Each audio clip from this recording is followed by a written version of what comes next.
everybody. Thank you for clicking on this video and deciding to watch.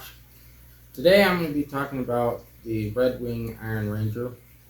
And as you may or may not know, this boot is actually pretty famous in the United States.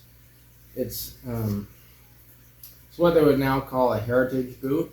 These are the 8111 model. So needless to say, these are a very popular boot. They have a very distinctive style with the toe cap and the way the eyelets are, and they have a piece of leather on the back of the boot as well. And just the overall sole as well is a very nice looking, kind of a casual boot. You could use these for going to church or going out on the town. You can dress them up, is basically what I'm trying to say.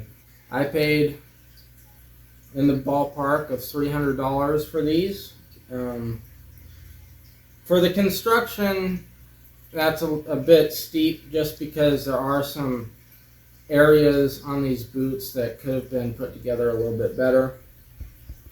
The heel block, if you pull on it, not too hard, but you just put a little bit of pressure on it, the two pieces of rubber start to separate a little bit.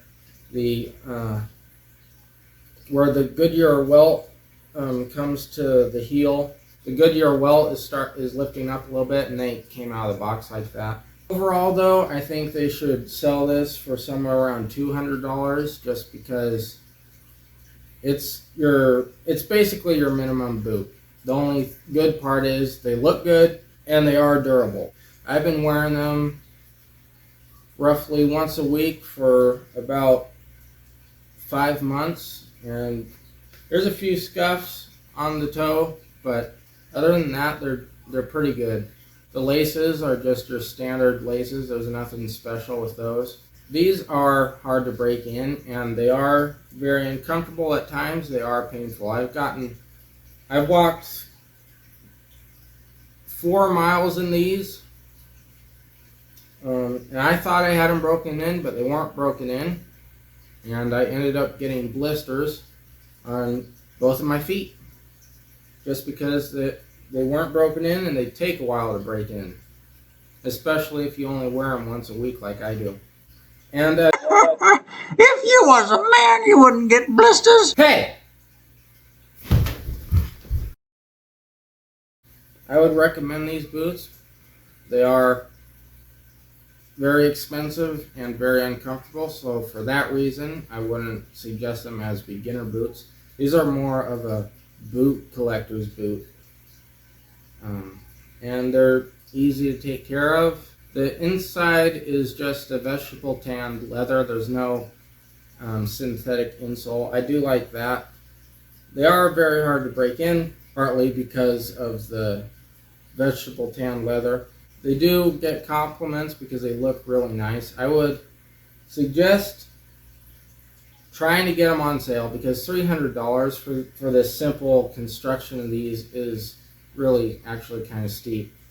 I wanted them for just wear on nice occasions, and they look really good. People do like them. They look good, so there's that. They do come in different types of colors. I got the darker brown and smooth out. You can get them in copper rough and tough.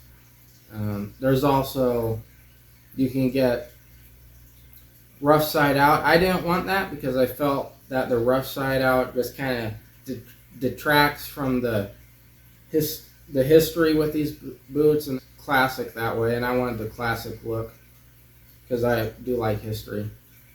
These are actually called Iron Rangers because they were made for iron miners. Overall, I wouldn't say these are on par with Nicks or Whites or Adams. They're more of they're just a historical boot.